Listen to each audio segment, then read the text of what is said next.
Yeah, I think it's a loss for the working people of Alabama.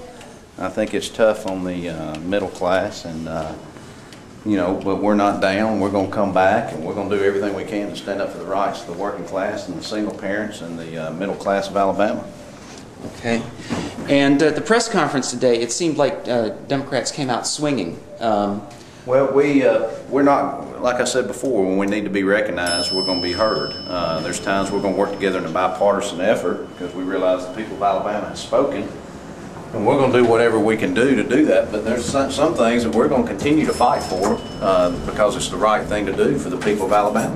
Well, the Alabama Republican Party continue to say they have a handshake with Alabama. I'm just wondering whose hand they shook. They obviously didn't shake the middle class or the working class. Whose hand did they shake, do you think? I think they shook the big corporations of this state. I think I think there's times that we're going to have to draw a line in the sand. I think there's times that we're not. But you know, in some things, for example, eliminating the drop program, we're opposed to. The union bill doing away with having the secret ballot, we're opposed to. That's what we're going to go vote no on right now. And also the diverting funds from the Education Trust Fund to the general fund. I also understand that somebody's trying to offer basically a public option for teachers in order to get them away from the teachers union, so that they don't rely on the teachers union for insurance. That's part of the Republican majority. They're going to continue to do anything they can do to behead AEA and behead the teachers because they're basically the working class of the state of Alabama.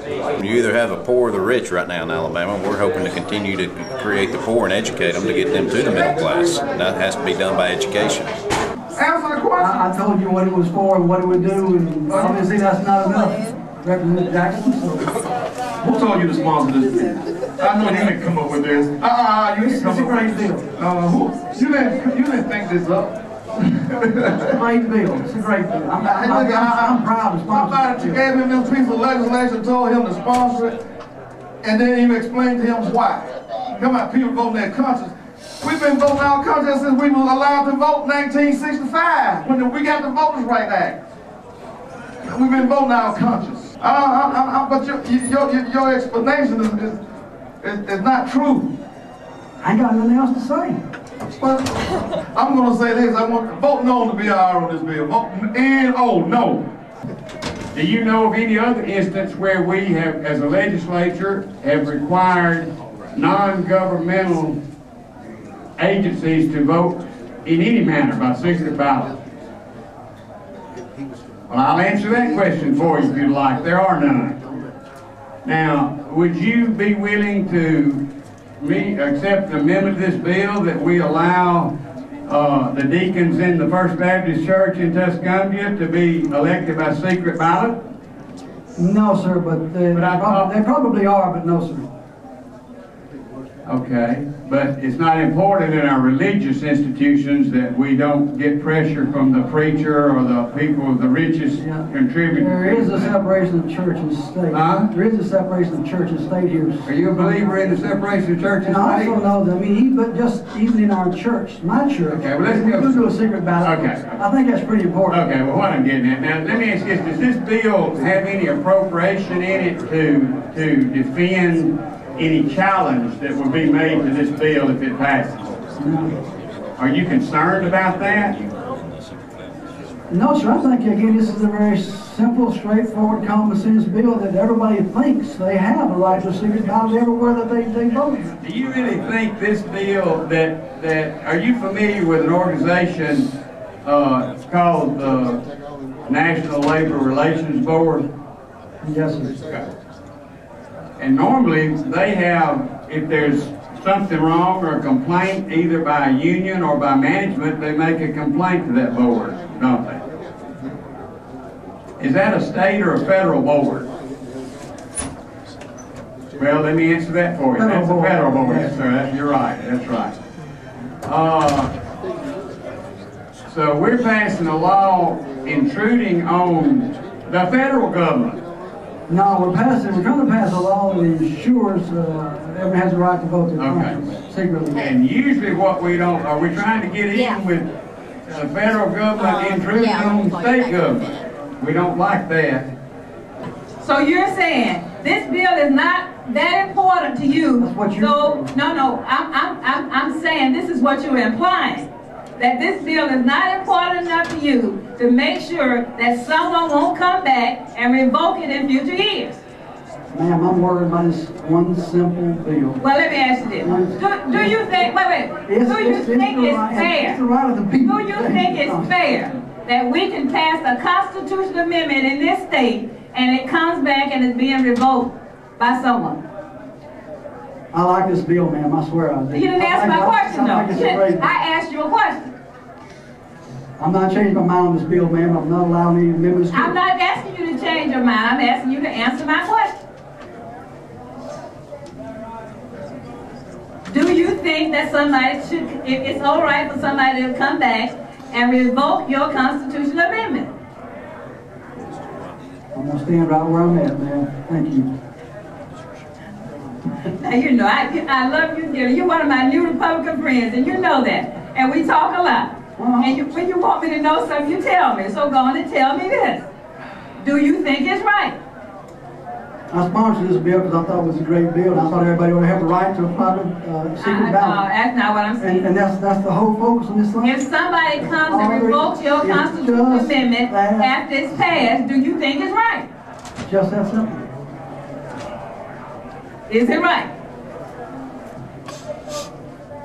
You got another question? Huh? You got another question? No, I'm just waiting for you to answer my question. I got 6 minutes and 2 seconds to go.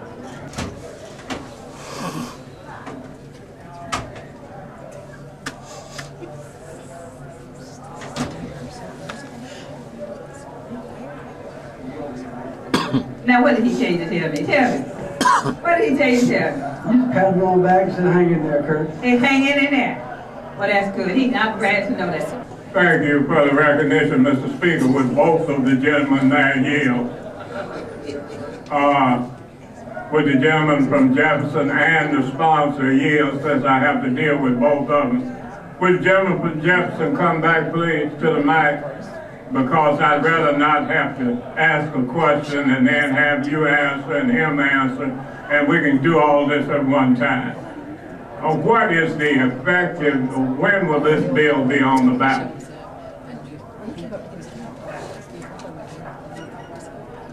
Now surely you know that. Mr. Canfield, tell him when this bill would be on the ballot. Y'all stop sending folks up here who can't answer simple questions. All right. Well, we can get a lot of these young ladies and who could be better cheerleaders than you. We get a little sis bamboo going on. Now, let me just ask you this. Have you had any problem with anybody bothering you when you went to vote?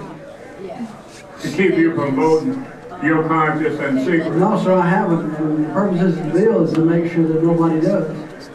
Well, do you know anybody who has had that problem? Yes, sir. All right, what county and place was that? I had a good... Well, if you know of that, then you have a civic duty to report that to the authorities so that they can be prosecuted. And you're derelict in your duty if you know that this is happening and you don't do anything about it except wait till you get elected to the legislature and bring a bill that we don't need. When we come adding to the hate crime bill, and I've heard this argument over and over again, and I'm sure the gentleman from Jefferson, your advisor, will tell you, when we try to enlarge the hate crime bill, we say folks were killed because of their sexual orientation. Or we rise up in righteous indignation and say, we don't need that. We already got a bill covering murder. And I say to you, that same situation applies. We already have a law that gives us the right to vote our conscience in secret. What would this bill stop? What conduct or behavior would this bill stop?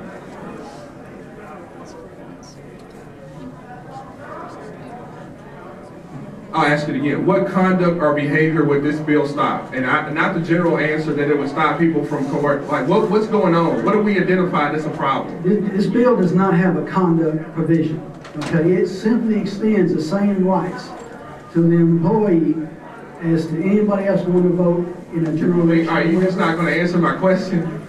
My question is, when this bill passes, the people vote on it, they voted in. What conduct are you identifying that needs to be stopped? That's what I'm trying to get at here. Again, that has nothing to do with what you're asking me. Has nothing to do with it. And we're extending the exact same. We're extending the exact same rights to that employee that you and I enjoy when we go to a polling station. Respectfully, Representative Wallace, I understand the theoretical purpose behind your legislation. What I'm trying to get to is the meat of it. When this passes and it hits the books, what conduct do you believe will be stopped by this legislation? And coercion, intimidation, reprisal, all these things will be stopped. The employee will no longer have to worry about these things. All right, so what's going on as far as coercion and reprisal? What type of behavior are we talking about here? I'm simply preserving the rights for the employee that we have as citizens any time that we vote. I guess I'm just not going to get an answer to my question.